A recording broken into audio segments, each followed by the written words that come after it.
Motti. I'm the Secretary General of the Rest for Africa Foundation. And I'm very, very thankful for you to attend the 7th AM Powering Connection session. Once again, we have chosen a topic very, very timely. We will look at what can be done from South Africa in terms of renewable procurement program to increase the efficiency of the procurement process, and therefore bringing benefit to IPP, ESCOM, and the final consumer. This is exactly in light of the second phase of the generation connection capacity assessment they reported yesterday, so we are very timely to discuss it. And therefore, we will also cover the grid capacity and constraints, a topic that only recently was receiving attention in the continent. This report and other documents dictate the localization of future projects, and therefore they may have a fundamental impact not only on the bidding process, but on South Africa energy landscape as a whole. I want to add just an introduction that early this year, we kicked our Grids for Africa initiative, dedicated to bringing greater awareness of this infrastructure fundamental to the renewable transition. The IEA says the infrastructure and grids are the bedrock of energy system, and they must be the bedrock also for the transition. We have put too much emphasis on renewable, on bidding, and we forgot maybe infrastructure. Oh, we didn't forget, but we have to do something about it. Otherwise, it's like building cars and not having highways and freeways there. So we really need to. That's why let me say that on the 30th of November, a month and a half from now, we are having the presentation of our fundamental study, the role of private sector in the deployment of infrastructure in Africa. So you're all invited, and Antonio will be sure you get an invitation there. It's going to be a big event with the infrastructure people, IFC, and others, so to discuss this issue. So let me say that I'm really happy that this 7th edition confirms the timely and the intention that we have to add value to the discussion in South Africa. So thanks, Antonio, thanks, Marianne, of course. But of course, this cannot be the event unless you have Chris Yelland on the floor, which looks a gentle gentleman. Actually, is a tough moderator, and I'm sure I leave you in your hands if you can survive, and then I will listen with a lot of attention. Chris, the floor is yours once again. Grazie. Thank you. Thank you, Roberto, for your kind words. You're very kind, too kind, I think. But it's great to be here, and I'm honored to be moderating today's session. And as you say, Roberto, it's extremely timely. Only yesterday, was it, we had or was it Monday or Tuesday? I've been away for a few days. From Friday, Monday, and Tuesday, I've been in the Northern Cape, in the desert, in the Kalahari, and I've been completely disconnected from all these events that are taking place on Friday, Monday, and Tuesday this week, which is really astounding what is happening in the electricity sector. Anyway, I'm back today and really have found myself looking at this event, and it's going to be covering ESCOM's first and second GCCA 2023 report, as well as the criticalities associated with the current renewable energy procurement program, such as grid access, cost estimate letters, and the renewable energy development zones, REDs as they're known. So it's very, very topical. We know that the bid window 5 is supposed to be announced, the outcome in the next few days. I'm not sure exactly when. Maybe it's going to be delayed for all we know. But with this grid code coming, the grid planning document coming out, and with this bid window 5 coming out, with the risk mitigation IPP program, with the private PPA program, grid access is going to become the most hotly debated topic, I think, as people scramble for grid access. And we're seeing all these things happening at the same time. So it presents huge challenges. So it's really absolutely ideal that we have today 4 presenters who can look at this subject in further detail. And to start off with, we've got two people, key people from Eskom in this field who are going to talk to us. Now, I'm not sure who's going to go first, so I'm going to introduce both of them. I think it's a kind of a joint presentation, but let me first of all introduce you to Mfundi Songo. Mfundi holds the position of Senior Manager of Asset Creation within the Eskom Distribution Division. His responsibilities are the Grid Access Unit, Asset Creation, Battery Energy Storage Systems, Geographic Information Systems, and Planning in the Distribution Division. He's into microgrids and clean energy technologies, working with tertiary institutions of postgraduate studies doing planning.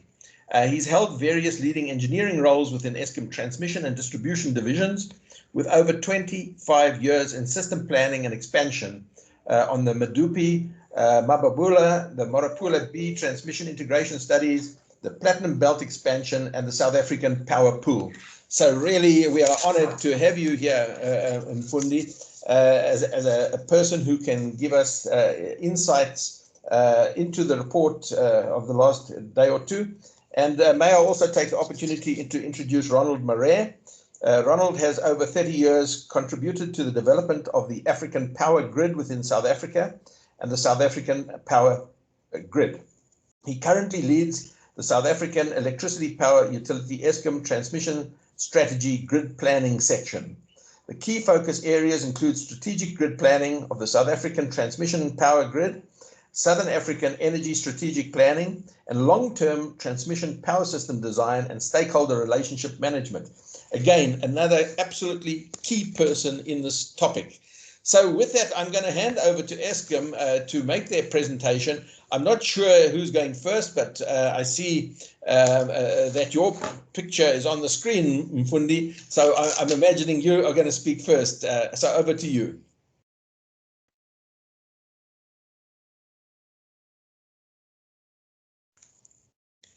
Your microphone, please.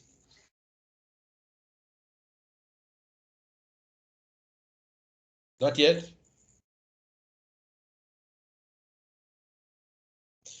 Okay, we seem to have a little problem with your microphone, Mfundi. Can you just try one last time to check that your microphone is on? Okay, we're still having problems, Mfundi. It shows that your microphone is off. Can I suggest that in the interim, whilst Antonio sort of looks at the problem to see whether we can solve it, perhaps we can move on to Ronald. Ronald, are you there and are you able to come in at this stage? Yes, I can test my mic. Can you hear me? Yes, Ronald, we can hear you loud and clear. All right, let me then proceed. I'm just going to share a quick presentation.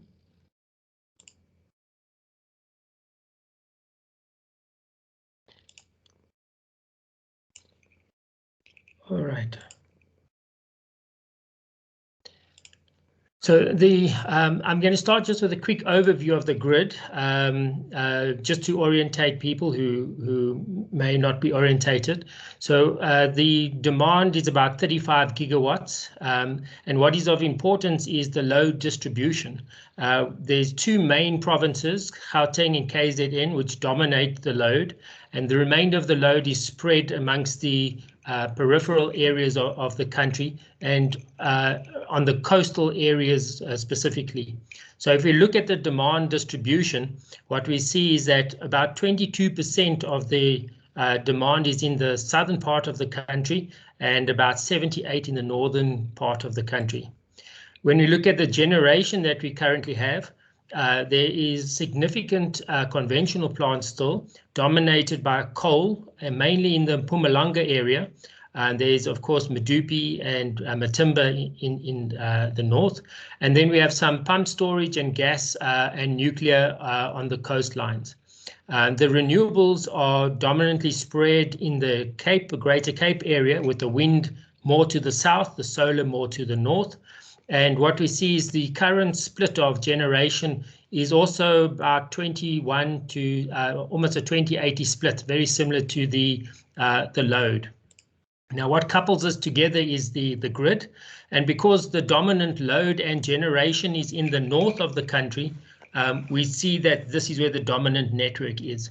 And it's dominantly in the Gauteng area, Mpumalanga area, and KZN. And the remainder is more like a radial feed to feed the load centers in the south. Now, what is important to appreciate is the distribution of the power across the various provinces. So the two dominant provinces, so this is at time of system peak, and you can see Gauteng and KZN are the outstanders in terms of load. So about 10,000 and 6,000 megawatts between them. But what is important to note is the remaining provinces, on average, the average load is less than 2,200 megawatts. And the grid would have been designed to move the power from the generation source, dominantly the Mpumalanga area, to these areas, and would be designed to match the load, as it would be inefficient if it was designed to be bigger than that. So on average, the load centers in the south of the country are significantly even smaller than the 2,200 megawatts. And what becomes important to note is that when we talk about installing 3, 4, 5 gigawatts of renewables per year, this immediately you can see the constraints that will arise in almost any province. And the renewables generally are put in at those volumes because you need to harvest them on multiple places to collect the yield at many times to diversify the risk of variability of the plant. So in order to share the information, we've had a long series of grid capacity assessment documents dating back to the first one in 2011. And at that time when the program started, we felt that it's important to share what is the capacities across the grid. This is an extract from the first GCCA 2012. And what you'll see is that at that stage, the capacities very similarly matched what the load was in the area.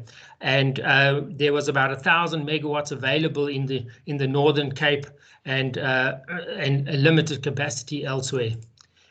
Since then, we've seen with the bid windows and the DMRE's initiative to increase the renewable content.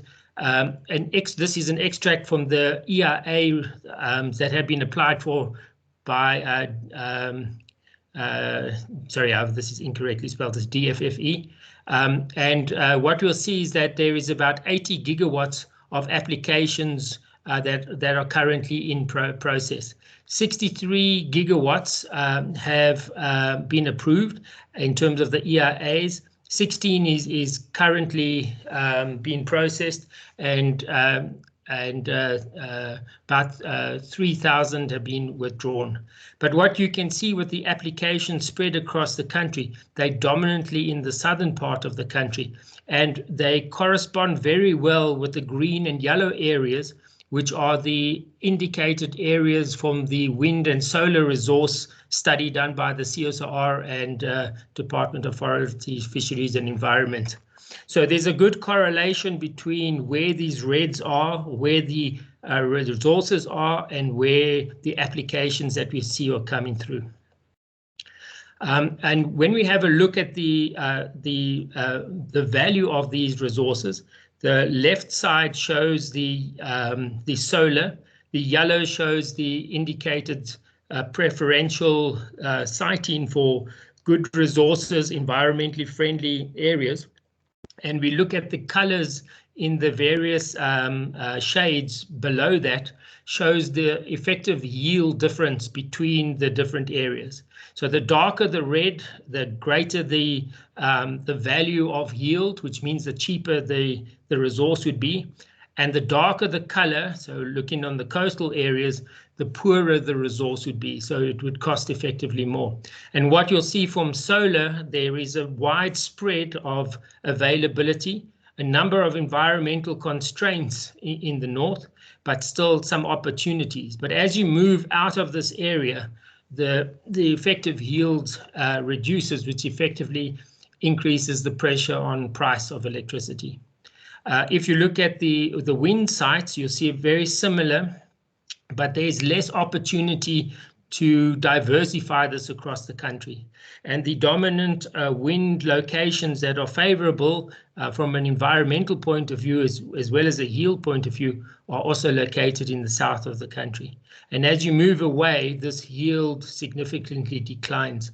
We do see some opportunities in Mpumalanga, as well as in the KZN area. However, there are much more difficult hurdles in terms of environmental concerns when placing in these areas. So we've seen the dominant amount of applications in the south of the area as well. Now, when we look at phase 1 of the GCCA, it was indicated that we had zero capacity in the Northern Cape and there was limited capacity in the remaining areas.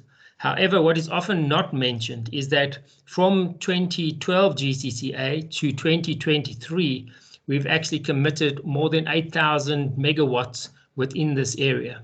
And in the Northern Cape itself, we've committed more than 3,000 megawatts. In other words, we've tripled the capacity that was originally quoted in 2012. And this was because of strategic investment in the Uppington area, corridors to alleviate those congestions. But as you can see, the local load, which is around at maximum about 900 odd megawatts, rapidly gets eaten up from the capacity. And in any province, this becomes a pressure. So although strengthening has happened, the physical volumes that we get from renewables to implement require significant upgrades into the future as well. So we released the phase 1 earlier this year, and now we've released phase 2. And in phase 2, an area that we need to highlight is there's 4 different levels of or hierarchy of capacity. The first is at the transformer itself. So if you couple directly onto the substation, there's a transformer connecting it up to the transmission level. And those could be a constraint, so we highlight what that is. So this would be a local strengthening requirement. The substation indicates the lines that move the power out from the substation to other parts of the network. And these generally, if this is constrained, you need to add more lines onto the network. The substations within an area couple together, and that area has a local constraint as well. So we define what is that constraint. And if this constraint is a problem, it would also require additional lines to move it out of this area. Multiple of the areas are linked together to have a supply area, and these local areas then form this major supply area, for example, like the Northern Cape. And these areas then, if this is constrained, you'd have to respect any of these levels within the particular area. The GCCA document is available on the Eskom website. You simply just type in eskom.co.za. Right at the bottom, there is an area called services, and you'll see the GCCA report. The full series of reports are there. The 2023 is available. And if you click on the phase 2, you can download the actual report. And we've now created a phase 2 dashboard to try and simplify the way to determine what is the capacity on the grid instead of just having a document. And I'll just quickly go to that. So if you go to the Eskom website, you simply scroll down, you'll see GCCA report. You click on it. If you click on this link, it will download the report as indicated. And if you click on the dashboard, it will load a dashboard for you, which represents the capacities of the GCCA. So this column here shows you the available capacity in the supply area. These are for each of the substations and the limit at each of the substations. And the map shows you the representation of the capacity. The black dots show you where there's no capacity available. The yellow dot shows you where there's limited capacity, so less than 500 megawatts at these points. The blue dots show you where there is more than 500 megawatts. The dark blue dots are transmission to transmission substations. In other words, there's no connection to a lower voltage like 132 or 88 kV. They generally historically were plant that move power amongst the transmission voltages. And then we've got some anomalies which are in the grey, and these are areas where you can apply, but we can only assess that capacity on application. So there's only two strange ones. So you can, if you hover over any particular dot, it will show you that Harvard substation. The 4 different levels, transformer, substation, local, are shown. And this will tell you then the lowest of those would need to be respected. So you can either, for example, you can zoom into an area like KZN. It will show you that particular supply area. It will also list for you the substations, and you can see what the actual limits are of the substations itself. So, for example, if we, okay, let's not take Pegasus, let's take one of the ones with the thing. So here's Mersey, and you can see the lowest limit there for Mersey is 800 megawatts, which is a transformation limit.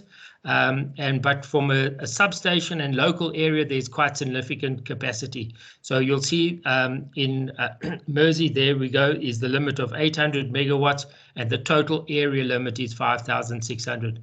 So we thought that this might be useful and an easier way, because very often people know where their site is, or you can simply just zoom into the area of your interest and have a look what that particular substation is. So we hope you'll find this of interest. Then just going back to the last slide of my presentation, is that into the future, future enablers is that we really see a lot of congestion around substations.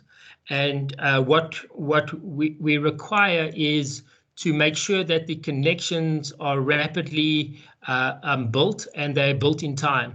And for this, we need really community participation. And when I say that, it's the IPPs, the regulator, the DMRE, to participate to ensure that this happens. So a perspective on this is as follows, is that very often we have a substation which has got existing customers on it and existing IPPs, and we can observe through the applications as indicated that there's large amount of interest around these areas. These areas we can clearly identify as clusters of future interest of the renewables. And within those areas then, we can also identify likely future other sites that IPPs are interested, and they can provide us this information. Within a particular cluster of zone then, we can clearly identify that within this zone it makes more sense to locate these plants to the substation directly. And we can look at other clusters then and say, well, instead of individual plants deciding where you need to go, we can identify that you actually need a collector network at this point, which then will be able to harvest this energy, and we can see then what is the required network that would be required to strengthen into the future. In other words, we're not doing incremental planning, but we're unlocking the future capacity in the area by collectively identifying where these sites need to be. We can do this for the multiple clusters and identify where future clusters are required and route the lines in areas where we identify future frameworks to ease the connection and designs for future works. This can then be a footprint that enables the IPPs that if you're in a particular zone, you will know exactly where you will come.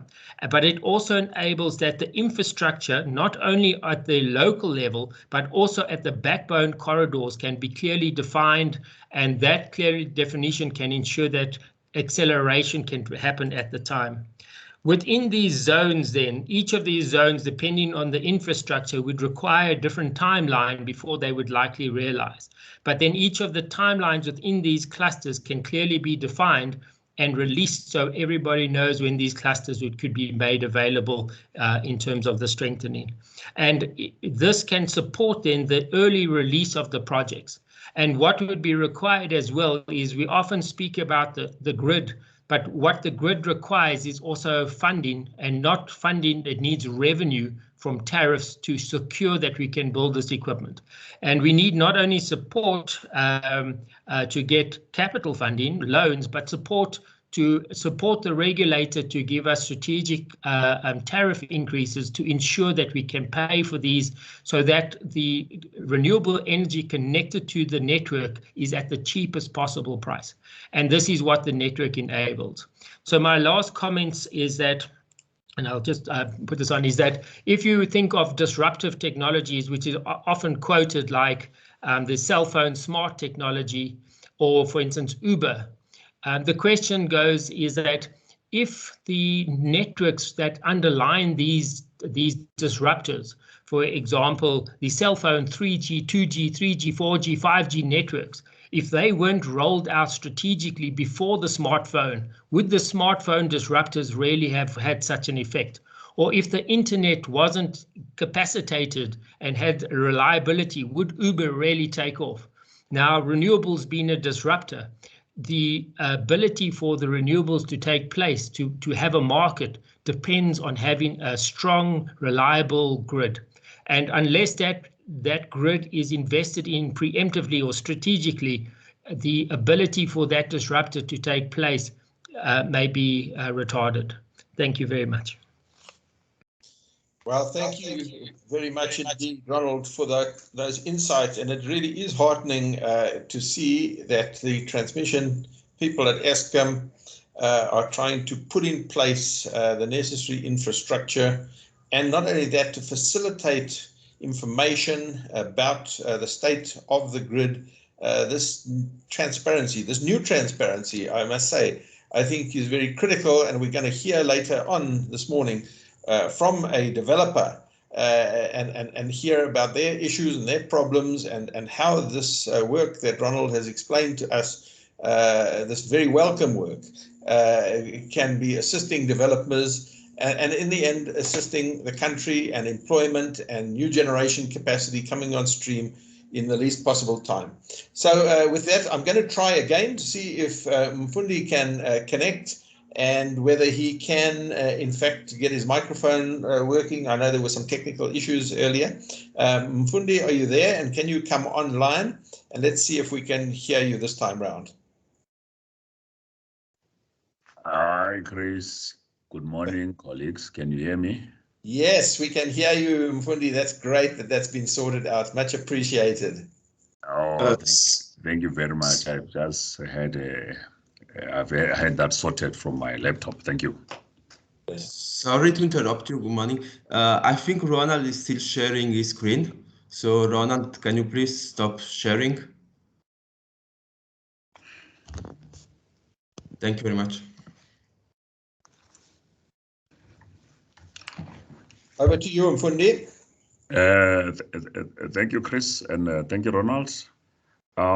As Grid Access Unit, in terms of where we come in with the network, that is available, that transmission as well as distribution have explained, our role is the connections, is hanging your customer estimate letters. So I will just touch on about 2 or 3 slides where I will be explaining to you where do we come in and how can we actually assist you, and what are the gaps that we have seen in light of the GCC A3 and GCC A2 that you've just mentioned. Thank you.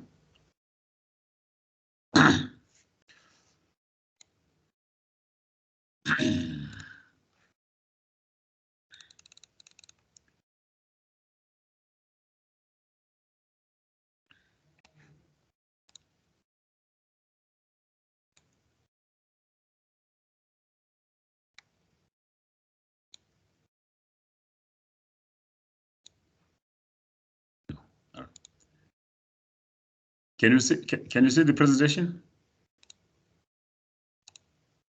I'm struggling here. Not yet.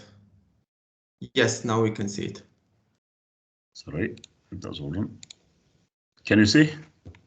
Yes. Thank you very much, Chris. As per the topic that you sent us, that we have to manage the renewable energy localization and grid capacity to extract maximum value from IPPs. Having looked at where we have evolved and where we are, As grid access unit, we provide a generic overview of how IPPs and generators are connected to Eskom grid. As grid access unit, we are the central department where we process the IPP applications and connections from the cost estimate letters through the budget quotation process right up to commercial operation. As you know, there are IPP windows which are there in the website, which we have gone through. We have got no control over the number of windows and at which technology has to be applied. In terms of the request that you brought about this discussion, it is what are the opportunities of improvement? Where we notice that we have to improve is the fact that, first of all, GMRE, as I've mentioned, I put the here in green, the quantities and types of technologies that we have to be used, and the windows that we've gone through, and the network hosting capacity, which has clearly covered and is detailed, and the environmental considerations, and the NERSA regulations and licensing, and the alignment of IPP's bit windows to both distribution and transmission, a typo error there, not both for both transmission, distribution, and transmission grid plans. What I would like to us to focus on in terms of the theme of today's presentation and today's workshop is the fact that the hosting capacity as GCCA, the first the GCA 23 and the latest one that was released, is depleted in the Northern Cape specifically. Therefore, it is imperative that the network hosting capacity is considered by the IPPs prior to making applications. And all environmental considerations that come with the establishment of substations from our side in Eskom and from the establishment of new lines, which are the EIAs, the servitude acquisition and the like, as well as the IPPs ensure that they are abreast of the NERSA regulations and licensing, because we're facing a lot of challenges when it comes to that.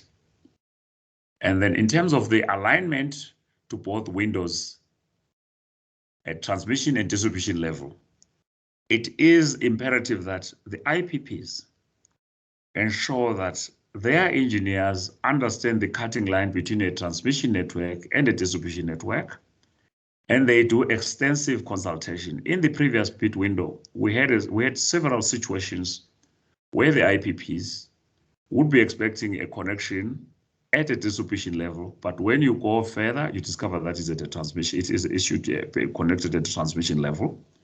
And when you go deeper, you discover that there has to be a new line that the IPP, whether they are doing a self-build or not, it has to go through tens of kilometers through, for example, the Western Cape and the Eastern Cape.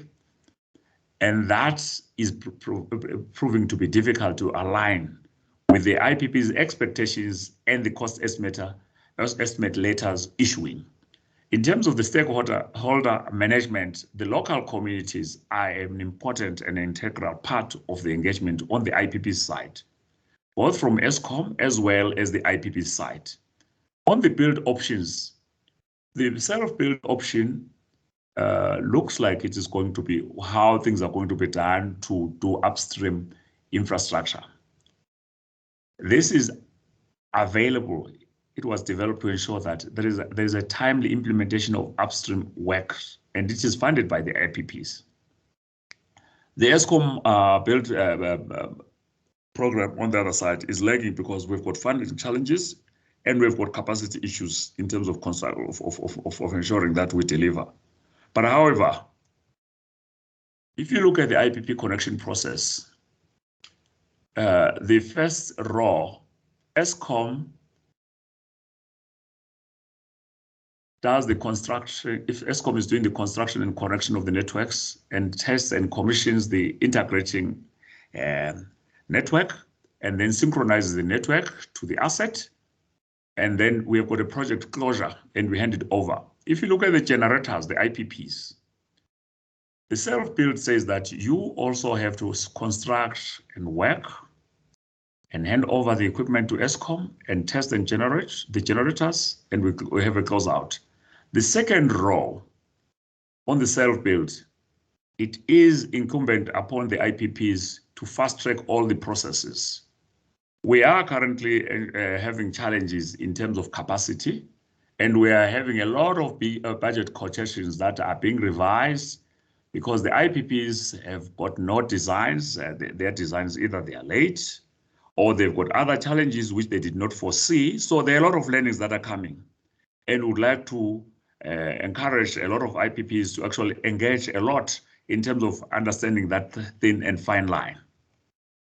In terms of the lessons learned, we have improved our customer IPP and the bid office interface to improve and have a rhythm.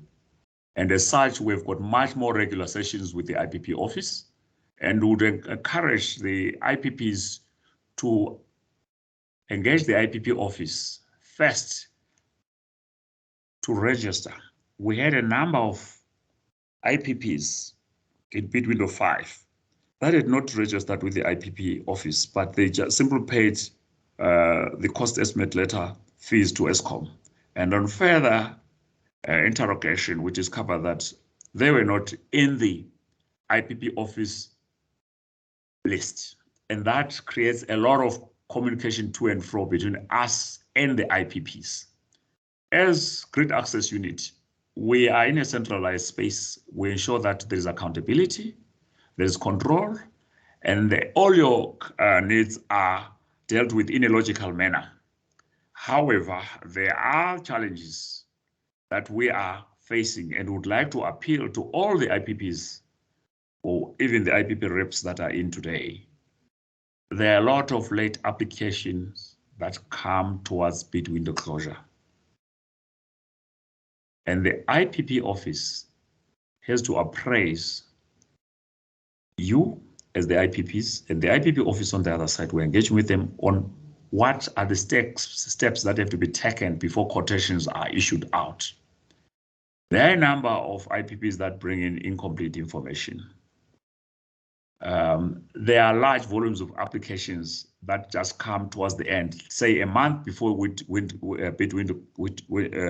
closure, and some come with even requests to migrate some of their IPP applications, say from the Northern Cape to the Western Cape, which is mostly preferable. We would like to encourage the IPPs to appraise themselves with the latest grid connection document, which will show them that there is capacity in other parts of the country.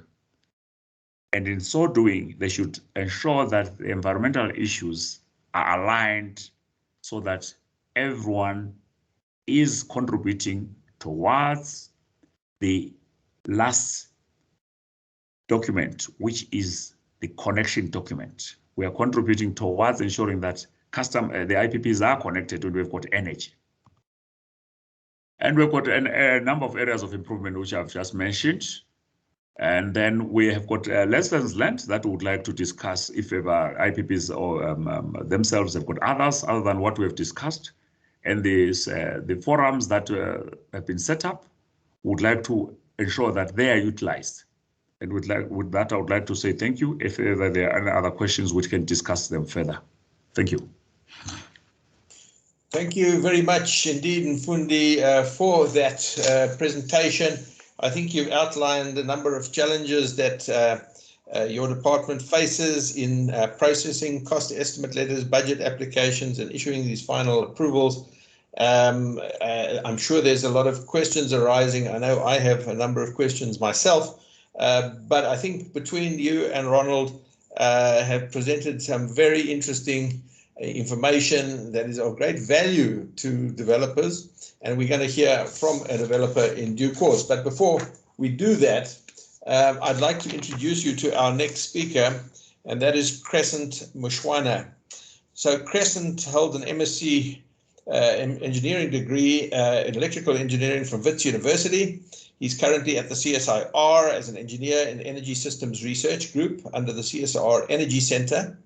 His research work is on power system planning and operations, again, highlighting a most eminent presenter for this topic. He has a special focus on the integration of variable renewable energy and developing solutions for the power utility, municipalities, and the power industry. He gained his power system planning experience from Eskom and grid planning, Eskom grid planning, where he spent over 10 years before joining the CSIR.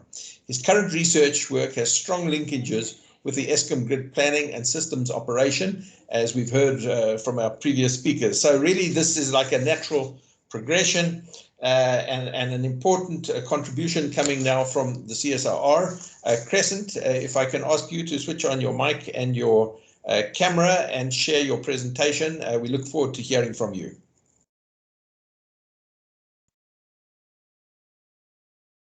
Okay, good morning, colleagues.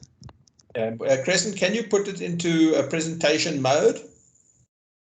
Yes.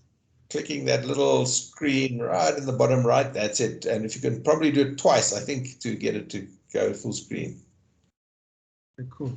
That's it. Thank you. That's perfect. Okay, great. Okay, thank you. That's fine. I'll be looking at research angle in terms of the grid integration challenges. And of course, we see this like also as opportunities, I mean, for the country, looking at the resources that we have in the country. So my presentation basically will cover what I would call the national challenge, renewable energy resources in South Africa, which in my view are inexhaustible in our lifetime. And then the research and development innovation response from the CSIR currently, and of course, even into the future. And also to touch on the VRT integration approaches, which of course will advocate for a more optimal approach in terms of VRT integration. And it's work that is, of course, is currently being done by Eskom and others. And then we'll also just touch on two critical collaboration projects that actually we're having with Eskom to assist on the grid integration challenges, some of which, of course, might not be of interest to IPPs, but are very critical to ensure the stability of the grid and for the system operator. Yeah, so in terms of the challenge, what I see as the challenge, of course, is the IRP. Although the IRP currently, as we have it up to 2030, is not ideal to have such a short IRP, but in terms of the ambitions for the integration of variable renewable energy, I think the ambitions are quite huge. And of course, I mean, the figure that we're looking at up to 2030, an average of more than 2,000 megawatts to be integrated. And of course, Eskom currently is talking about almost about 3,000 megawatts annually to be integrated up to year 2030, which is a big feat on its own. And of course, I mean, there are serious implications in terms of what needs to be done proactively to be able to achieve that. Of course, although my focus will mostly be on the VRT integration, which is like the big challenge, but of course, we've got other plans in terms of integration of other generation sources within the IRP period. So if we look at integration capacity that needs to be created up to year 2030, currently with our grid capacity in terms of generation capacity to around 50 gigawatts and jumping up to 78 gigawatts is a big jump in a decade. And of course, I mean, this speaks to what needs to be done in the grid space in terms of the grid capacity that needs to be created, infrastructure that needs to be put on the ground, and ensuring that all of these operates in a reliable manner to make sure that power is evacuated from the renewable energy power plants. And of course, in terms of the share of the rise in renewable energy, currently in terms of capacity from 8% to 34%, it's a big jump. And of course, within that same period, we're also seeing a decline in the coal plants. And the note that I have at the bottom, as VRT shares increase, and we have a decline in coal plants, and of course we lose system inertia, and this could trigger stability challenges, which of course the system operator grid planning have to be aware of. And of course they are aware of these challenges, and sometimes they're not spoken about much in the public. But as a CSIR, we're working closely with them to make sure that those aspects are addressed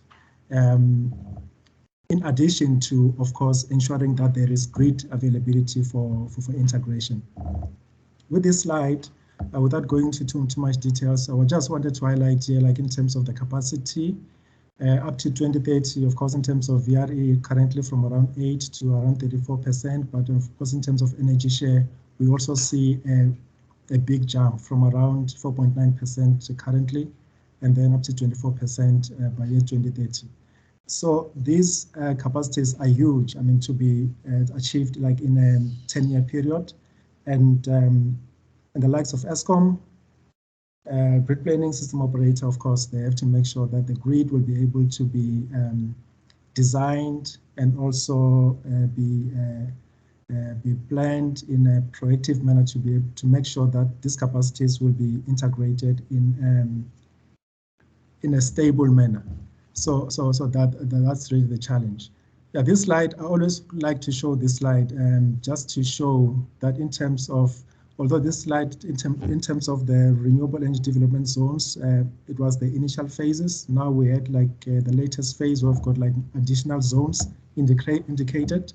But even with this initial phase, I mean, if you could check in terms of the wind resource capacity for the country, I mean, 530 gigawatts, just looking at the res areas, and almost 1.7 terawatts in terms of PV capacity. I mean, for the country in our lifetime, we'll not be able to exhaust this capacity.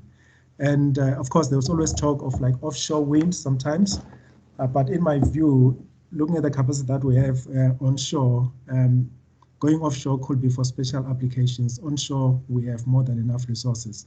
So I think the challenge for the country in general will be to make sure that we are able to integrate and make very good use of these resources.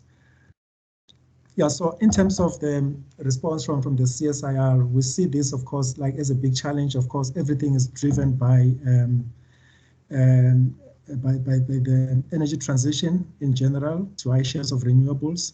But of course, this poses lots of questions in terms of what needs to be answered. And these questions actually are not just South Africa specific. These issues are being dealt with internationally as well. And of course, issues of system stability and making sure that there's flexibility in the power system. And of course, there are issues also at MV and LV levels in the municipalities. And I think we'll be starting to see a lot of issues coming up at the municipal level. I mean, knowing the current state of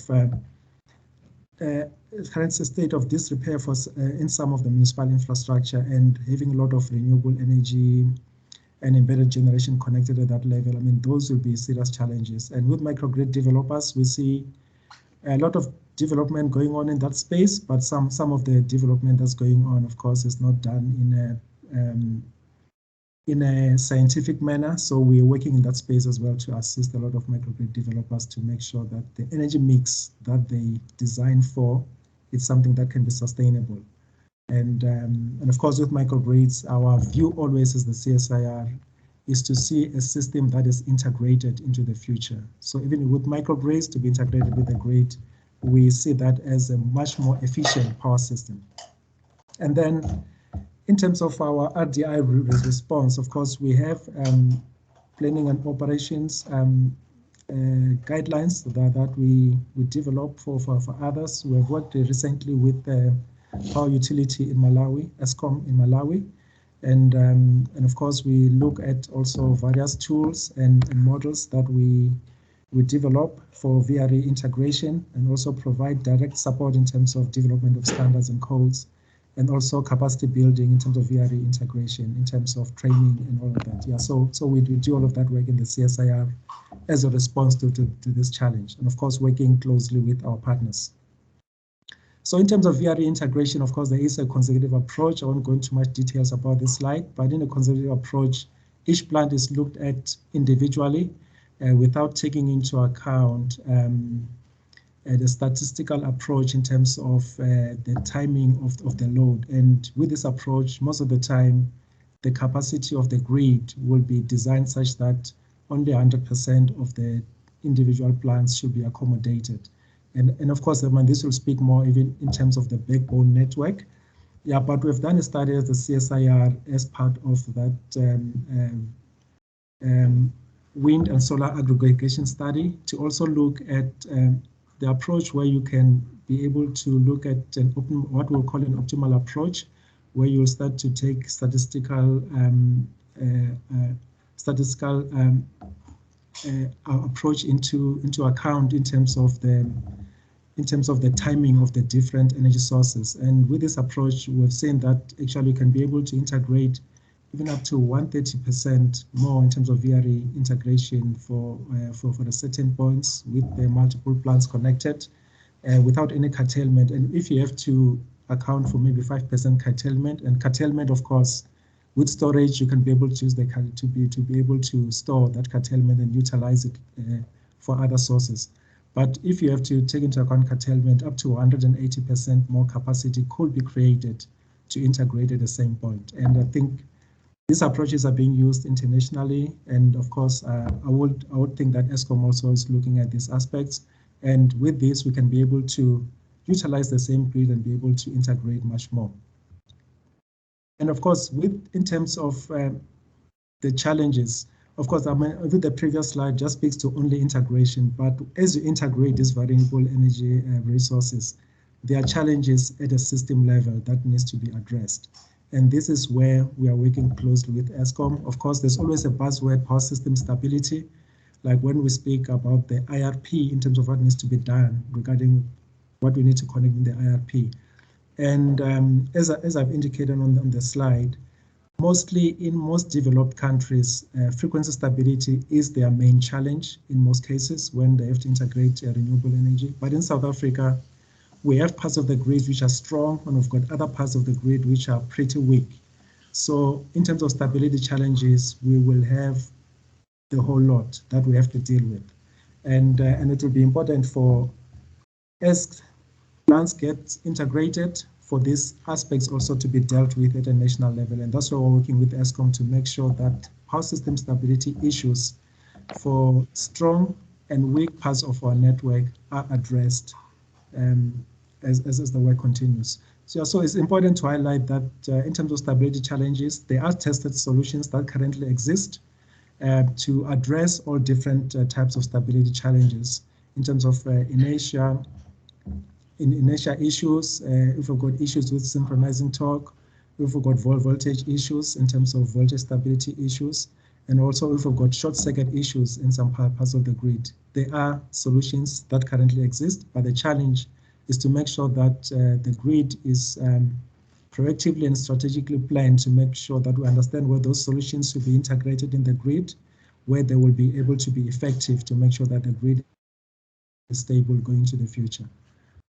Yeah, so as an example, we have got a couple of projects that are doing with Eskom, but I just want to highlight these two. The first one is deals with a reduced SA grid model. I've got a picture on the left-hand side, just to show as an example. A similar study has been done in Europe. There's a project, what was called a Migrate project, where they had to reduce the Great Britain network to around 29 buses. And the network itself, I think, is close to around over 600 buses.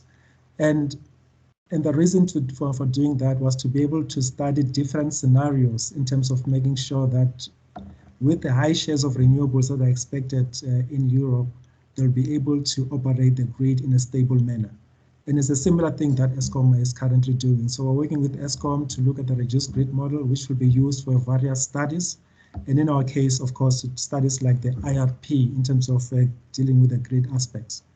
And we also have got another one that we're working closely with Ronald and team, looking at collector substations.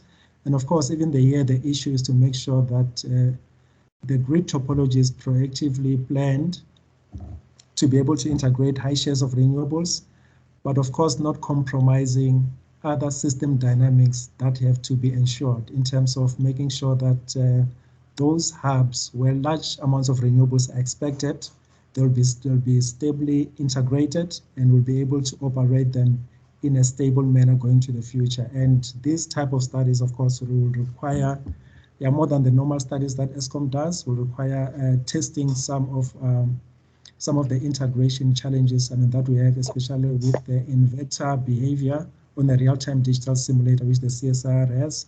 And we'll be doing this type of studies to assist Eskom in dealing with the challenges that go beyond just integrating IPPs, but which are at a system level. So we're working with Eskom to address all these issues. So I will stop here. Thank you. Well, thank you, Crescent, for that presentation. If I can just ask you to stop sharing your presentation. So Crescent has given us a good background of some of the issues that need to be dealt with: inertia, frequency, stability, voltage, short circuit, etc. But I'm pleased to note that he's said that these are problems for which there are solutions. Too often people raise problems for the wrong reason. They raise problems for the reasons of doing nothing. What we need to do is raise challenges and problems with a view to solving them with solutions. And as Crescent has said, there are indeed solutions to all of these issues. We just have to do the work and the planning and to ensure that things are in place. So thanks very much for that, Crescent. And now it's my pleasure to move on to our last presenter, who I may introduce as follows. Richard Gordon is the CEO for African Clean Energy Developments, ACED, a South African renewable energy developer with over 1,000 megawatts of renewable projects developed, successfully bid and currently in operation. So that's a great achievement. So before joining ACED, Richard was the CEO of Umoyo Energy and developer of the 1.5 billion rand Hopefield wind farm of 67 megawatts, and of Reisa, R-E-I-S-A, owner of the Katu solar PV project, 75 megawatts. And since joining ACED, Richard has been involved in all of ACED's round 3 and round 4 project wins of over 500 megawatts of wind and some 400 megawatts of solar PV. His current focus is on the development of ACED's new portfolio of wind and PV projects. So really, a person with deep experience in the South African renewable energy sector, particularly the public procurement space. And so we look forward to hearing what you have to say. Richard, if you could take the floor and share your screen and your presentation, that'll be great. Thanks. Thanks, Chris. Is my screen not shared? We can kind of see a desktop, but not your presentation itself. Maybe it's...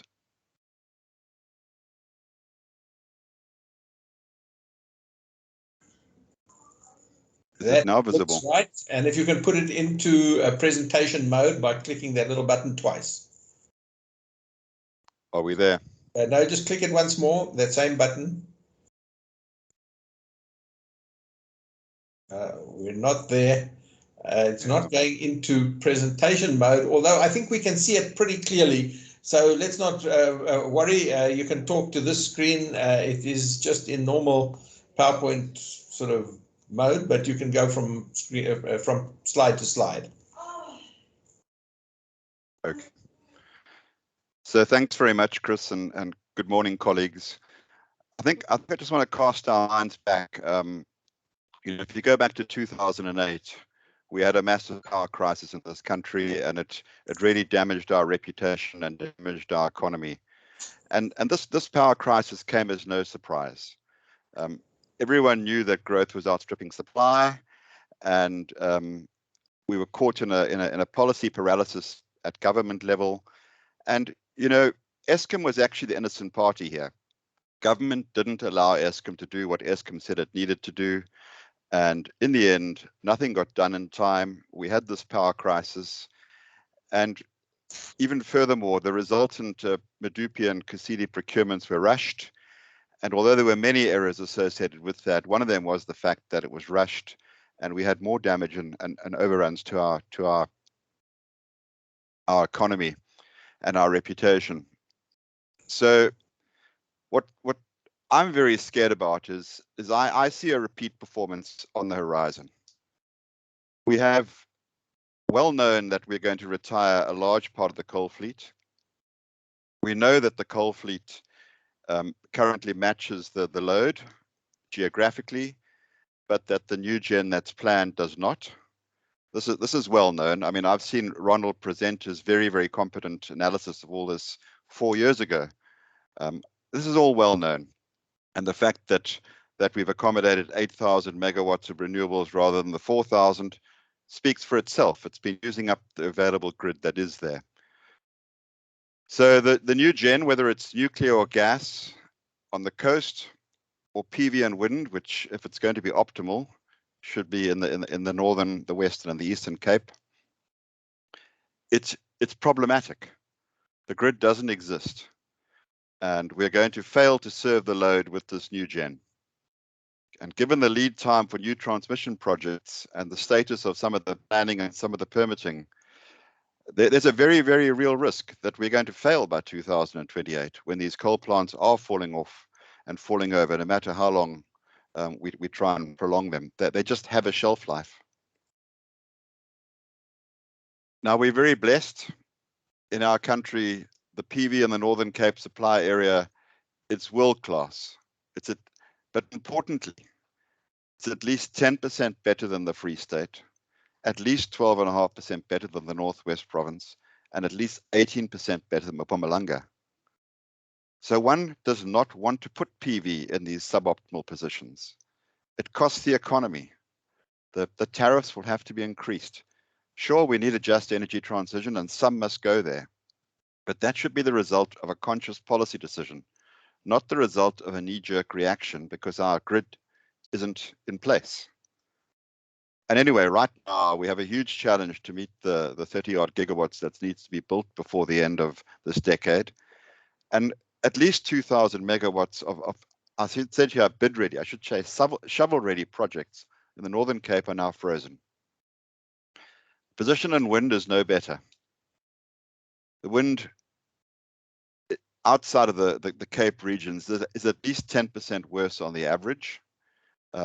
As is acknowledged earlier, KZN does have some pockets of good wind, but the bird challenges are huge, and also the communities that live there are scattered throughout that region, and to try and get turbines in amongst them is not easy. But end of round 5, the grid in the Western Cape is gone. That 1,100 megawatts that's talked about, it's all gone in round 5. So post round 5, Western Cape is in the same position as the Northern Cape. And the Eastern Cape is going to be there very soon. Right now, there are at least 3,000 megawatts of shovel-ready, excellent, very highly competitive wind projects that are now frozen. And we're not going to make the IRP targets in this way. Or if we do, and we put in these plants where they shouldn't be, where they're suboptimal, it's going to be very bad for our economy. So the interventions that are required, many of you would have attended yesterday's TDP presentation. Eskom knows exactly what it needs to do. There's no question, they know this and they do it extremely competently. And I've just listed some here which are immediate interventions that we have identified, and this small little subset aimed at opening up Northern Cape and Western Cape somewhat, which involves essentially the twinning of the 400 kV line all the way from Aries down to Hydra, and then the doubling up of the 765 all the way from Kappa through to Gamma, and then some interconnectivity to get the 765s and 400s integrated. That's circa 10.3 billion. It's a very small subset, but it's a material amount of money. And Eskom has very significant challenges. Eskom is currently underfunded. Whether we like it or not, our tariffs are too cheap. Eskom should be getting a higher tariff, and Eskom cannot sustain itself on the current tariff. However, NERSA and the public are not supportive of these tariff increases, and for political reasons, one can understand this. Some of the money that Eskom has had in the past hasn't been used correctly, and Eskom is not yet forgiven for that, and therefore they have these challenges of getting a tariff increase that is in fact fair. Furthermore, there's lots of money that Eskom can raise for transmission, but it needs to be then ring-fenced around transmission, and that's difficult within the Eskom structure at present. And no one wants to lend money to a larger Eskom because they're scared it won't go to transmission. I'm generalizing here, obviously. Furthermore, Eskom has many challenges, many funding challenges. It's not just this transmission challenge that needs funding. As I've said, their whole tariff structure is currently underfunded. And of course, all these efforts to restructure Eskom is focusing all the senior management time. Then we move on to the more practical side. On the land agreements, it's a massive exercise. These transmission lines are very long. And Eskom doesn't have this ability to just expropriate the way it used to. It has to work in consultation with other organs of government. And even then, many farm owners are prepared to go to court to defend their land. So this is a very significant exercise. And some of these lines, this exercise has not yet commenced. And then there's the permitting, the EIA process, which is no longer what it used to be. It's a very complex process now. There's a lot of public participation. There are a lot of interested and affected parties that will raise objections or will require mitigations. Again, a lengthy process, not yet started on some of these lines. So how can we help? How can the IPP fraternity help? I think that's a very important thing. We need to help where we can. And I appeal to the IPPO to also help to the extent they can. And this is just by way of an example. If the IPP were permitted to establish a ring-fence fund and to administer these funds as disbursements to Eskom or to SPVs that are ring-fenced around transmission projects, this might well be a way forward. If one was to add in a mandatory per megawatt charge into the bidding rounds, level playing field will be maintained. Competitive pressure is there. I don't think there's a more competitive process in South Africa than the REAP, and this money will be unlocked at the most competitive margin that's available in the South African marketplace. And I've just done some rough sums, and if one was to be so bold as to say this charge is going to be 2.5 million per megawatt per bidding round, that yields 4 billion rand into this ring-fenced transmission coffer. And it will add less than 10 cents per kilowatt hour to pricing. So with current pricing at around 50 cents per kilowatt hour, and that's both for wind and PV in round 5, order of magnitude, this only takes it up to 60 cents a kilowatt hour. A very good price, and one that is still healthy for our economy and for Eskom. And within 3 years, we've unlocked 12 billion rand, which would solve those previous main arteries that I've talked about, albeit that they only are a subset. The other solutions that should be embraced, and I know I actually asked this question yesterday and I got the answer that Eskom didn't want to follow this route. They can't because of PFMA, etc., which is not correct. DBFO and boot solutions can be embraced. We have a PPP structure in this country. It needs treasury involvement, but we do have it. We've procured toll roads in that manner very successfully. And the earlier example of the cell phone companies rolling out their towers is a good example. If the private sector is given a mandate to do certain things, it gets them done. They are highly motivated and they will do what they need to do. So there's no reason in my mind why some of these major projects shouldn't be earmarked as DBFO or boot solution projects, and someone can be mandated to procure them, for instance, the IPPO again, and Eskom can have all the oversight they need in terms of specification and engineering. But let the private sector respond, let them offer turnkey solutions, including all financing, and let them run these projects for, say, 20 years or something of that nature. And then they get handed over to transmission and become part of the permanent grid. These solutions can unlock parallel efforts to get done what needs to get done in time. To have one person, i.e. Eskom, doing all that needs to be done, I just shiver at the thought. I certainly couldn't contemplate that being within an organization that I was involved in. It's too terrifying to think about. Another way we might be able to assist, and again here, I wonder if SAPVIR and SIWIR would take on this challenge. Eskom has said they need help with permitting and with land securement. But we need to get practical now, and we need to take on certain responsibilities and have leadership resting very clearly with entities that will take this responsibility. And maybe SAPVR, working with Eskom, should take responsibility to permit the line from Aries to Hydra, the 400 kV line. And maybe SAWIR should take responsibility, working with Eskom, to permit the Kappa Gamma doubling up of the 765. These are thoughts. They're just out there to try and get some debate on the issue, and to try and get us agreeing to firm issues rather than esoteric, oh, we'd like to support you.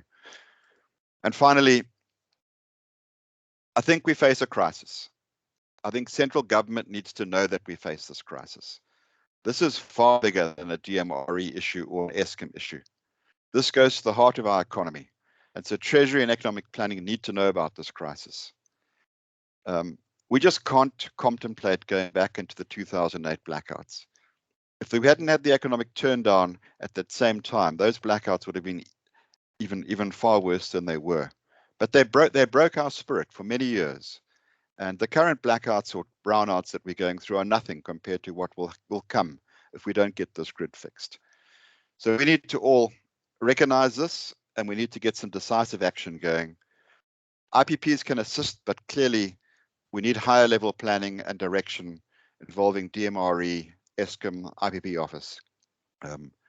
I appeal for that to happen, and that's my presentation. Thanks, Chris.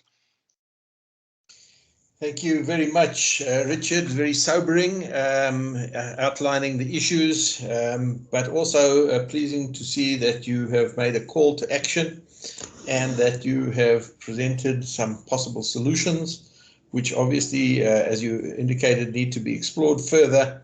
But I have no doubt there are solutions, actually.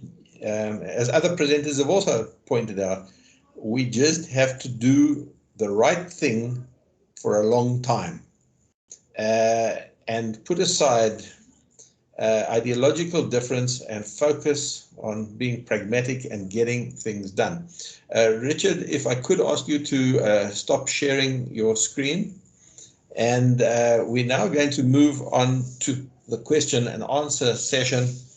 And I've been trying to keep my eye on all the questions, and there are a lot of them. And I'm going to try and sort of consolidate some of the questions and put them to various of the presenters, and we'll see how we go. Now, this session was intended to end at 10:30 this morning, but I got an email from Mariana yesterday to say that they've extended this till 11 o'clock. If need be, if the questions are such that we need to carry on to 11, we can do so. But I do obviously understand there will be people that'll have to drop off. But as always, these presentations are made available as well as the video recording afterwards. So I'm hoping that as many of you will stay on, because this is such an important topic. So I'd like to kind of put a few questions to our presenters. And if I may start off with Mfundi, because he was going to be our first presenter, he ended up being the second presenter. But may I put a few things to you, Mfundi, that you have actually indicated that there are many things that are out of your control, out of Eskom's control in this whole renewable energy procurement process. And I think you've highlighted a particular problem. The things are not under your control. There are these different silos. The silos of the DMRE, its IPP office, Eskom itself, and then you have the Department of Trade, Industry and Competition, who are looking at localization. We haven't really touched on localization today, but we will. So this DTIC is also living in its silo, making rules and regulations that can't be met sometimes, and confusion reigns, and also the Department of Forestry, Fisheries, Environment, all operating in silos, not communicating independently, all claiming that it's out of my control. It's not my job. as it were. And so we really need to address that. You touched on this, Mfundi, this need for interdepartmental coordination and communication, but how do we get this done? How do we get it to happen? While I'm on you with Mfundi, because I'm going to pose one or two questions to you, I hear a lot of complaints about the timing of the time it takes to produce cost estimate letters, and then when they are produced, they actually mean very little because of the scramble for connections, and costs can easily double. And when the final budget quotes come in, it's all done at the risk of the IPP. And this long time delay in processing applications, how can this be improved? So those are the two questions I have for you, Mfundi. Can you come in now? Thank you, Chris, and thank you for consolidating the questions. The first question on the on the silos. We have had engagements with the IPP office, which is part of the DMRE, and we have had engagements with NERSA, and we are having them now. And from what is coming out, and is that the suggestion that is that it will be best to have an SA Inc., not an ESCOM, not a NERSA position, and as the previous presenter spoke, but a position that is looking at the whole value chain.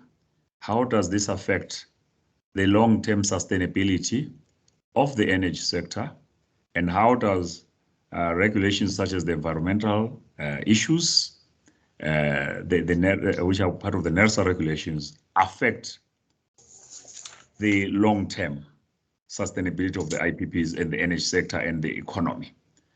The second aspect to that is in terms of the localization and the other portions of the industry. ESCOM has got no control in terms of saying, okay, which IPP must come with so much. That is a determination that comes from somewhere else. But then, with that being said, there is a need to be having around the table for all stakeholders that at the end of the day end up saying, this is what. And the IPPs on their side, they need to have further engagement and a deeper understanding of what is it that is wanted at the end of the day. The second aspect on the improvement, the second question, or a question on the improvement on the turnaround times for the customer estimate letters. We noticed that with bid window 5, it was business unusual. There is no time in the history of the IPPs where we have had 2 bid windows within a period of 6 months, and for that matter, even a year. In terms of the transmission development plan and the GCCs, they were not designed in such a manner that you will have such an almost an avalanche of IPPs getting into the network. Therefore, to work with what we have shortened the times during which we have to engage. So we have also ensured that internally we streamline our own processes internally, so that whatever we are doing, it doesn't have that luxury of saying we have got a 1 bid window over a period of 12 months. So that we've worked on, and we are seeing a lot of improvement in that regard. And in terms of the other question, which you did not ask, but it's already an implied question. It has already been answered on the collector stations. We noticed that a lot of applications that we get, they are from a particular substation, and in that particular substation, there are a number of IPPs that will be coming around it. It won't make sense to say one single application has to influence the development of substation, but we have to have a long-term planning. And in terms of that long-term planning, we've already presented the plans, but however, there is no way in which we can fast track, for example, the construction, the installation of a transformer. We can't make it 6 months. We can't make it 3 months. It has to be what it is. Even with self-build, you cannot have a transformer being installed in 3 months, because if you are going to the value chain, you have to go back to being a civil engineer. How long does it take to have your concrete settings? How long does it take to have your civils? How long does it take to have all your value chain? And then the commissioning process on its own, how long will it take? And then the procurement. On our side, our procurement system with the self-build, that actually makes it easier, because our procurement system will take longer. You are fully aware of that. And the self-build option has made it a point that that loophole is closed. Therefore, it is incumbent upon the IPPs, first of all, on their side, to ensure that the items that I mentioned, which are they registered with the IPPO office? Secondly, are they aware of other opportunities other than where they've already predetermined? So it shouldn't be a question of already they are fixated with a certain point of the country, but what is it that is available that they can work with now? Because and we are not in a position where we can say, okay, go to the Eastern Cape or go to the Northern Cape. It is the IPP's choice, but we work with what we have. And in that regard, we are also up, because this is a new territory that we never had before. So our plans, how we plan for the network, we're working on collector stations. We are ensuring that CELs are released as soon as possible. And we are ensuring that budget courts, as soon as budget court fees are paid, we start processing that. But we are also experiencing massive delays in terms of the IPPs paying for budget courts, quotation fee, for us to go ahead with the budget court. And that is one aspect that we've got no control over. Thank you. Yeah, thank you very much for that, Mfundi. I want to now move on to Ronald, and Mfundi has touched on this coming together of a number of procurements, whether it's the RMIPPP, the bid window 5, 6, 7, and the scramble for connections that we see, and we've heard about how you are helping mitigate this through providing the right information. But I want to ask a question in the light of this. How actually is grid connection allocation determined? How is it done? I mean, when you have all these competing people, you've got the RMIPPP now that's been delayed until the end of the end of March, is it? Or I can't remember even how long it's been. End of January, I think it is. And you've got around 5 coming out before the risk mitigation has been closed. You've got around 6 going to come out pretty smartly thereafter. How do you allocate this? Is it a first come first serve basis, and is it first come first serve based on what? Is it the people that have got a cost estimate letter? Is it people who've got a budget quotation? Is it people who've paid their budget quotation? Is it people that have got a license from NERSA? Or what actually determines, and how do you put these people in a queue and treat them fairly? And is there any preference given over, for example, public procurements through these various procurement processes of the IPP office? And now there's a whole host of private PPAs and private procurements that are also scrambling for the same grid connection availabilities. So how do you allocate between public and private procurements? I see that this could cause a lot of conflict going forward. And how do you see it?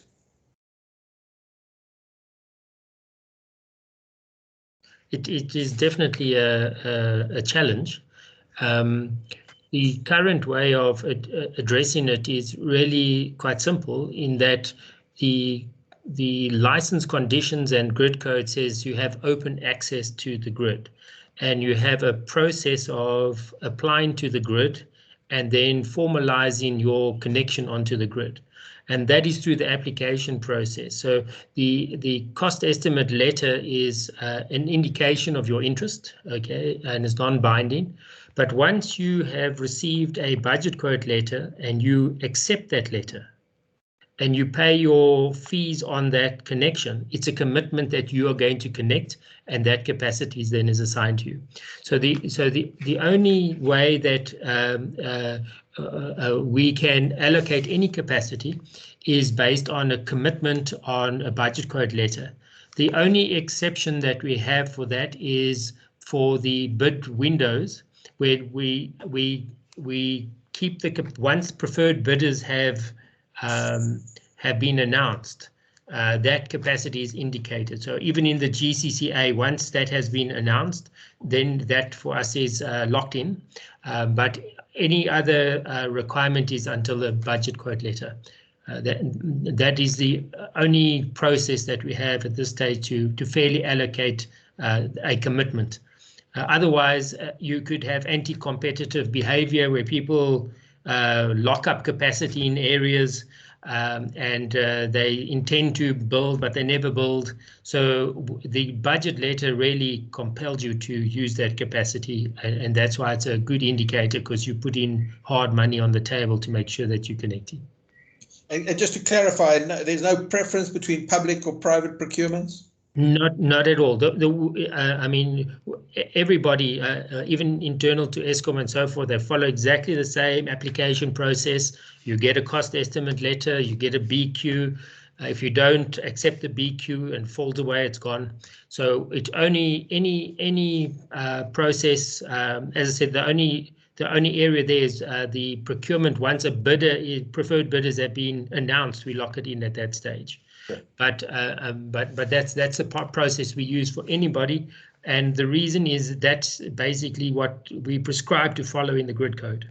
Yeah, thanks for that. But don't go away, please, because I just want to, while you're here, sure, ask my second question to you, and that is, I have heard on these chat programs and WhatsApp groups, etc., people who listened into the grid plan that was announced recently, it's criticism that it's still planning and there's no timelines, with committed timelines to implementing these transmission upgrades, and that it is still just planning, and we're good at planning but slow on delivery and slow on execution, and that if there's not even any timelines indicated in the plan, what does it mean?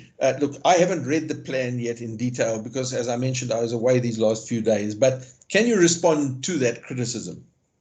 Yes, I think it's a fair criticism. I don't think we indicated clearly on the plans when the timing is, but we do have clear timing on them, and we do have clear capital allocation. One of the complications in providing a fixed time is a lot of the timing is dependent on the ability to acquire the servitudes. And the servitude acquisition is largely an undetermined time period because there's no expropriation rights for Eskom. So we have to follow quite a lengthy process to expropriate, and even that can end up in court and so forth. So to provide a fixed timeline is problematic, because we don't have the, once we've locked in there's two parts to it. Once we've locked in the servitude, we can provide a fixed timeline, and once we've locked in that we got a tariff associated with the capital investment, we can lock in that timeline.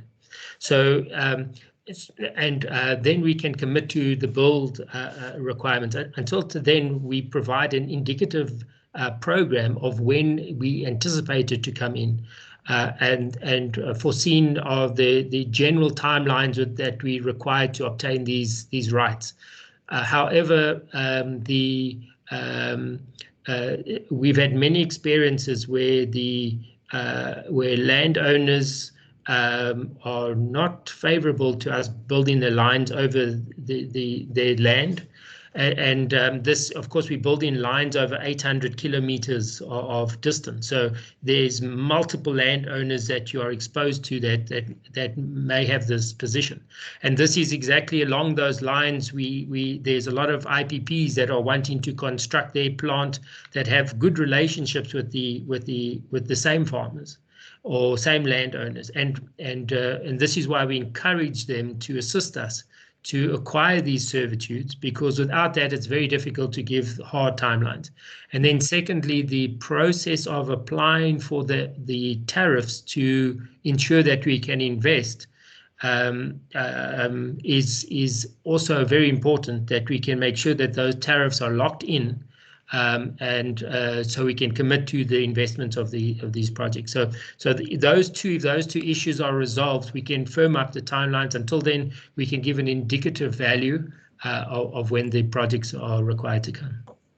Thanks very much indeed, Ronald. And now let's move on to Crescent. Crescent, thanks for your presentation. And I just want to, on one of your slides, you put on, the IRP, that table, which very clearly indicates what we have to do. Crescent, if you can switch on your mic and camera and be ready. But yeah, thanks for that. And my question to you is, look, we all know that this IRP is out of date already. It was promulgated I think it was in October 2019. Not a single kilowatt has been procured in terms of the IRP yet, not 1 kilowatt. Yes, there are some processes in place, but it's now 2 years later and it's out of date, and there are significant gaps appearing there. Gaps, for example, with the coal IPPs, which we all know is probably not going to happen. Gaps in the in the DRC hydro project by 2030, which we pretty much know is not going to happen. Add those two together, 2,500 plus 1,500, 4,000 megawatt gap there alone. Then we've got the delays in the RMI PPP and bid window 5 and 6 and 7, and the delays in new gas. And we see really massive gaps that have to be filled. Now, my question is, and sorry to be so long-winded, the CSIR has got significant capability in producing an IRP quickly.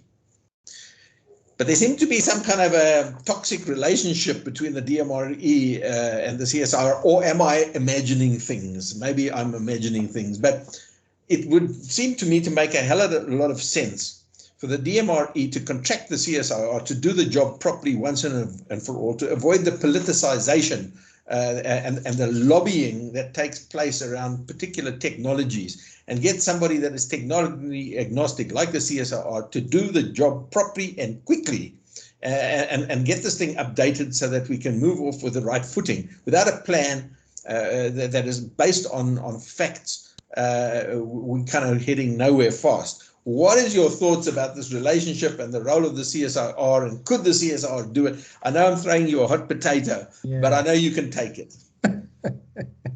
No, that's unfair, Chris. Yeah, I mean, of course, I mean, like the CSIR has got capability in that space. And to be honest with you, we've been engaging with the DMRE with regards to assistance in the energy planning domain. And we definitely see ourselves as being partners with DMRE to be able to assist in that space.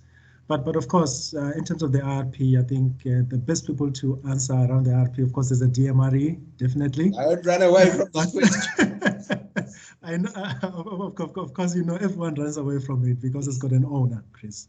Yeah, but from the CSIR side, I definitely agree. Of course, I mean, the gaps in terms of the hydro from Inga, of course, we've highlighted that before as a gap that needs to be addressed in terms of looking at other resources that can be able to fill that gap. Of course, I mean, because there are risks around that. And of course, even the other delays, I mean, that we are currently seeing. And the CSIR definitely can play a role to partner in doing this work. And of course, I mean, one of the things which I personally would not like to happen at the end of the day would be for other people to plan our IRP once we have capability in the country to do it. And I think all the stakeholders just have to come around the table, and we put a plan together to be able to do it. But as a country, I think we have the capability. We don't need anyone from out there telling us what we need to do, because others have in the past, of course, done plans using different models, and of course coming to similar results that we see currently in terms of what we need to do. So I think we just need a will from the government side. The CSIR definitely is an organ of state, and we are definitely at the disposal in terms of assisting with this work. Yeah, I think you and I are 100% on the same wavelength on this, Crescent, and you're right. We do have the capability. We've got profound capability, and we understand, you understand, South Africans understand the South African environment in a way that international people do not necessarily understand it. We understand some of the realities that we deal with. So I think, I just hope and pray that the DMRE start using these national resources to get things done quickly, and that it should not take 5 years to produce an updated IRP. But while you're on the line here, you alluded to a lot of the challenges, and I commented earlier that these are solutions. There are solutions to these challenges. You indicated that, and so often, I mean, people use inertia. Most people don't even understand what inertia is, so that the mention of this big problem, inertia, looms large in their mind because they don't really understand it. And the same thing, of course, applies to grid stability and voltage and frequency and short circuit and all of this. My view is the best thing you can do when an engineer starts telling you about the problems is telling him to go away and solve them. And don't come with your problems, come with the solutions. Because as you put it, there are solutions. And that too often people raise these problems as a way of sitting on their backside and doing very little, and then talking about the problem. And also it serves the status quo. So I want your comments about, how real are these solutions, and are we facing problems that cannot be dealt with, that other people around the world may have dealt with, but we can't deal with them? I mean, of course, in terms of our grid, of course, sometimes a statement is made that the grids are all the same, but to be honest with you, they are not. And we know our grid is quite different from other grids, let me say maybe in Europe and maybe in the US, where the grids are very highly integrated and meshed and quite strong, if I can use a technical term in terms of the grid, the grid status. And as a result, some of the challenges that, of course, we are going to experience in South Africa and are starting to experience as well as we integrate more renewables might be a bit different. But the solutions that we have presented today definitely exist, and they are robust solutions which can be implemented.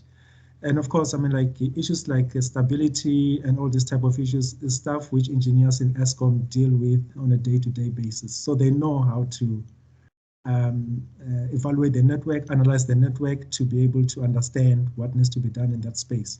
But the challenge here would be to make sure that when these studies are done, they're done proactively, and we're able to implement those solutions in time, so that the implementation of these solutions does not hinder progress in terms of integrating high shares of renewables. So that's where I see the risk.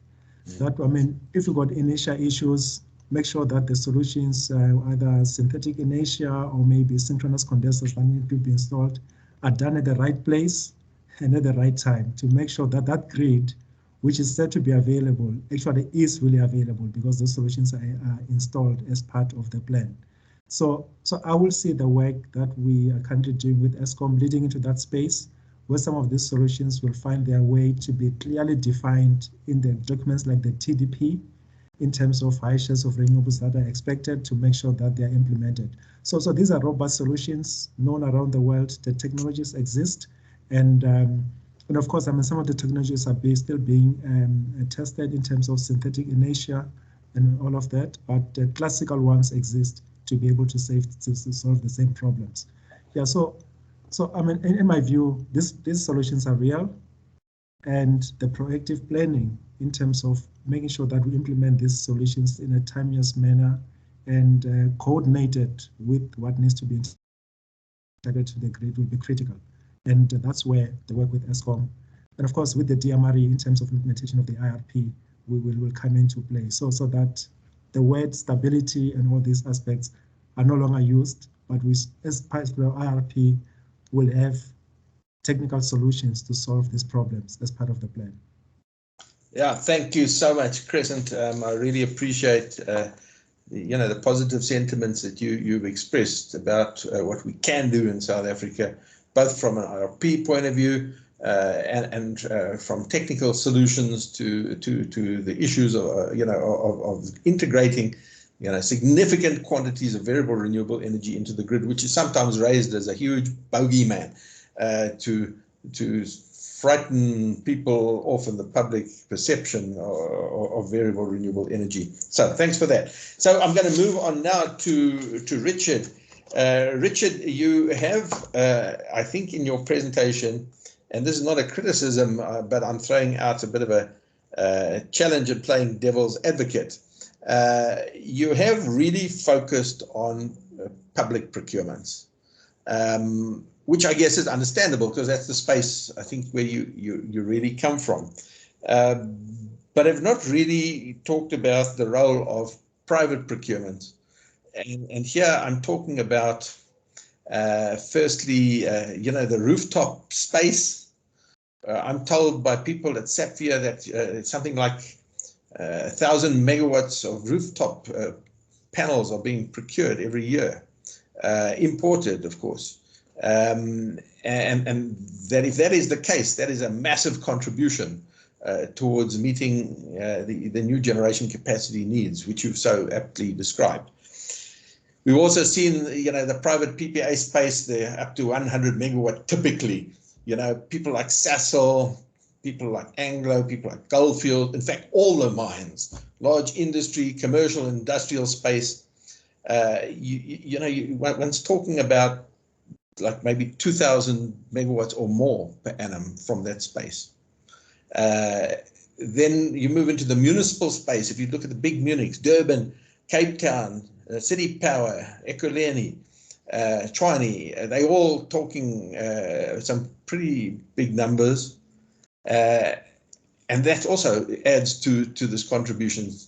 So if you look at all that together, and that's excluding the risk mitigation program, the round 5 and round 6 and round 7, there's really significant potential out there. And would you agree that the solution really in the next 3-4 years, that's where it's going to come from and not from the public procurement space? What are your thoughts?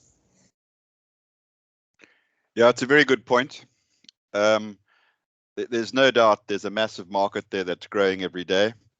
There's no doubt that it's contributing to reducing the demand on the Eskom grid to an extent where these are embedded generation right where the load is. But as you start moving up the scale towards larger demands, these are not co-located. If they are co-located, they're suboptimal. So if you're a mine and you want to procure a PV power solution, you may well be in the right part of the country, and if you are, maybe you can co-locate and you haven't got the grid issue.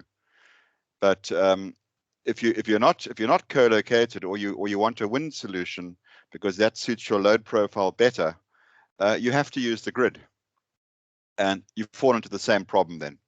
The grid has to be used to wheel the power to where you are, and if we don't fix the grid, that won't happen. So on the smaller scale, yes. When I say smaller, I say sort of sub 5 megawatt. Yes, the grid probably isn't the big issue, and we will see a lot of relief coming that way. But the moment you get to bigger off-takers, and certainly when you get to municipalities, the grid remains a massive issue, and we have to face this grid. I mean, these coal plants are going to start falling over, and when they do, there's no quick fix suddenly available. There's no permit to build a new coal plant up where the grid is. There's no policy that's supporting the new coal plant. The policy is to go with gas or nuclear or with renewables, and there's no grid to connect that to the load. We have to fix this problem. It's very, very real, and it's coming. Yeah. And now you talked about a kind of a transmission fund to fund transmission investments. And if I understood you correctly, it was some kind of a levy on the sale of renewables or the sale of electricity to create the necessary funds for this transmission fund. And if my memory serves me correctly, and please correct me if I'm wrong, you talked about a figure of 4 billion rand that could be raised this way. Fine. But yesterday, this transmission plan that was presented, or the day before, was talking about, I think my memory serves me correctly, something like 180 billion. Very different from the 4 billion rand investment, that you're talking about in this transmission fund. So I just wanted you to clarify that point for us quickly. Thanks. Yes, absolutely. Yes, I identified just a couple of interventions that would help to unlock renewable generation from the Northern Cape and from the Western Cape. Kind of a step one just to get something going in the very short term. And I as a hypothetical, why not look at this kind of scenario? I said let's add add something into the RFP for the RMIP for the renewable energy program, and that could unlock 4 billion per annum. 4 billion per award, and the cost and the tariffs will be less than 10 cents, which would take the tariffs up to still less than a very affordable 60 cents. And that is just an idea for people like the IPP office to think about, possibly to create. The problem with Eskom is it needs the tariff increases, and when is it going to get the next tariff increase? It's years away. And is it going to get enough to fund all this transmission work it needs? It's a very long process, and it takes time. We don't have time. We need to think out the box and find ways to get money to Eskom or to the transmission sector to start building these lines ASAP. This was an idea to get some money flowing very quickly into into an organization that's respected and it's an organ of government, and it doesn't have to go through the NERSA tariff process. It'll have to go through other processes to get something like this approved. I recognize that. It was just an idea to try and set this, raising this money is not the end of the world. It's 4 billion rand a year just out of the renewables program adds less than 10 cents to our tariffs. It's just a thought to try and get people worried about this issue and thinking about solutions, because we have to find them. Yeah, thanks for that. And one last question, and then we're going to call it a day, I think. And that is this business, the way we procure renewable energy through the the IPP office was designed maybe a decade ago, and it's still fundamentally the same, but things have seriously changed between then and now. For example, as was pointed out by Mfundi, that the bid windows are coming really close together now.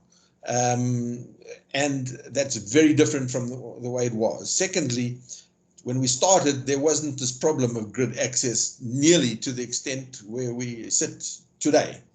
And it strikes me that the way we procure, evaluating bids that have met the requirements on the basis of the least cost at the point of delivery is the wrong approach. That we need to look at a different approach that takes into account the real realities today. And that is grid congestion and the need to geographically spread these out all over. You mentioned about the Northern Cape as better solar radiation, and the Eastern Cape and the West Coast has better wind resource. We acknowledge all of that. But when it comes down to taking into account the differences, the time problem that grid access results in delayed projects. Time is money, real money. Number two, the transmission losses, etc. And when you're talking about getting real projects on the ground fast, delivering electricity at the point of consumption rather than looking at the price at the point of delivery, the differences are not nearly as big as one makes out. And that surely we need a new approach to procurement, maybe a regionalized procurement, which forces projects into the different regional renewable energy development zones, so that each zone does a procurement, so that developers are forced to look at these different regional renewable energy development zones, rather than all competing and scrambling, for limited access, and then having problems, and then you have to redo the bidding process. I don't know what all the problems are, but it seems to me that the whole process is no longer fit for purpose, and that the IPP office should be rethinking the way it procures to ensure that these things are spread out, because the price difference ultimately at the point of consumption is not that far different after all. Your thoughts there? Yeah, we differ on much of that. I have great respect for what the IPP office has done and is doing. The program is running. It got interfered with politically, which stalled it for 4 or 5 years, and we are on a catch-up as a result of that. But this program will probably get back into an annual procurement and into its cycle, and we all know then what's going on, the way it used to be prior to the interventions that took place. And the geographic dispersion that you talk about is happening now, but for the wrong reason. It's happening now because there's no grid where people were, and we are going to see projects in all the other areas. My point is not against that. My point is that it's happening for the wrong reason. It's knee-jerk rather than planned strategy. If we need a just energy transition and we need to have projects from Mpumalanga, do exactly what you said. Make that a subset of the program and define that. But don't allow the whole program to end up being skewed towards Mpumalanga, because there's no grid in the rest of the country, and then we burden the economy with that cost. Because it's not as little as you say. These are 20-year projects, and a couple of cents in the tariff are huge numbers. It's terribly inefficient to the economy to put these plants in the wrong place. It's like putting a coal-fired power station 50 kilometers away from the coal mine and incurring the transport cost. It just doesn't make any sense. So I think the IPP office has got a good program. It's working well. What we aren't good at is changing things. We take time, we lose inertia.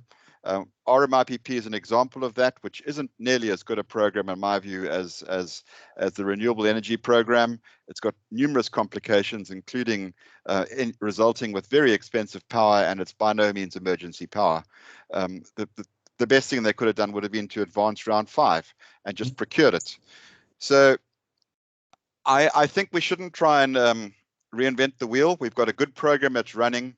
We need to focus on the real issue here, and that is 2 strategies. The one is to fix the grid, and the other one is if we want this just energy transition to be real, then create a subset of RMIPP, or REIPP, and say, if you put a project in Mpumalanga, we'll give you certain concessions and let the market respond to that. Those are my thoughts.